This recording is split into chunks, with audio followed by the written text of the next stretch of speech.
ભજેહમ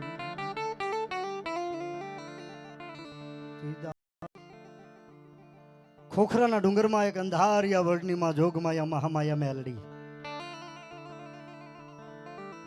હૈયા હૈયું દળાય છે મારા બાપ હો હે નથી પ્રચાર નથી પ્રસિદ્ધિ નથી કોઈને ખાવાની ભૂખ પણ આ માણસનો મેળો થયો છે હું તો એમ જ કહીશ આ માણસનો નહીં આ મારી અંધારિયા વર્ણની મેલડીનો મેળો છે ભાઈ તમે જુઓ તો ખરા અમુક વર્ષ પહેલા માણા અહીંયા હાલતાય બીતું અંધારિયો વડ એટલે અંધારિયો વડ જ્યાં પગની પીંડી સુધી પાંદડાથી ઢગલો ભર્યો હોય જ્યાં હોપટ કોઈ હાલે નહીં પણ આ 5-6 વર્ષની જે મારી યાત્રા રહી છે અંધારિયા વડની સાથે માં મેલડીની સાથે અને હવે એવી જાગી છે અરે નામ લ્યો ને જો હૈયામાં વાઇબ્રેશન ન આવે તો મારી વડલા વાળી મેલડી નો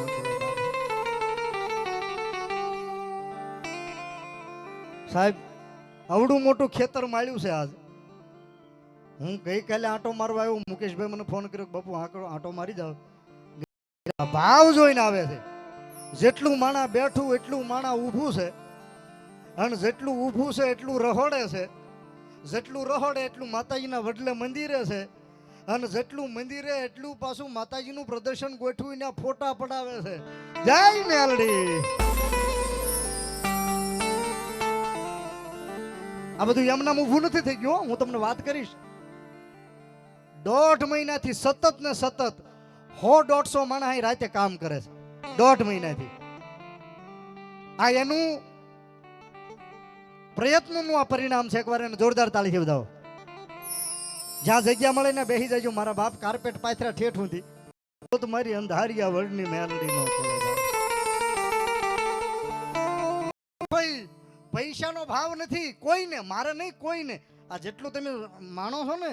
એનો કોઈને પૈસાનો ભાવ નથી આ હૃદયના ભાવથી માણસ બધું ભેગું થાય છે હૃદયના ભાવ ઠેઠ બોમ્બે થી અમારા દક્ષ ડોડિયા બોમ્બે થી આવ્યા છે ખાલી પ્રોગ્રામ માણવા માટે માતાજીના દર્શન કરવા માટે એકવાર તાળીથી વધાવો ઔરંગાબાદ થી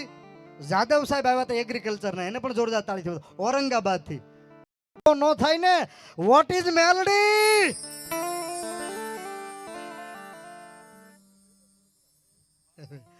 ભાઈ સ્વયંસેવકો દર વખતે આપણે પ્રોગ્રામ કરી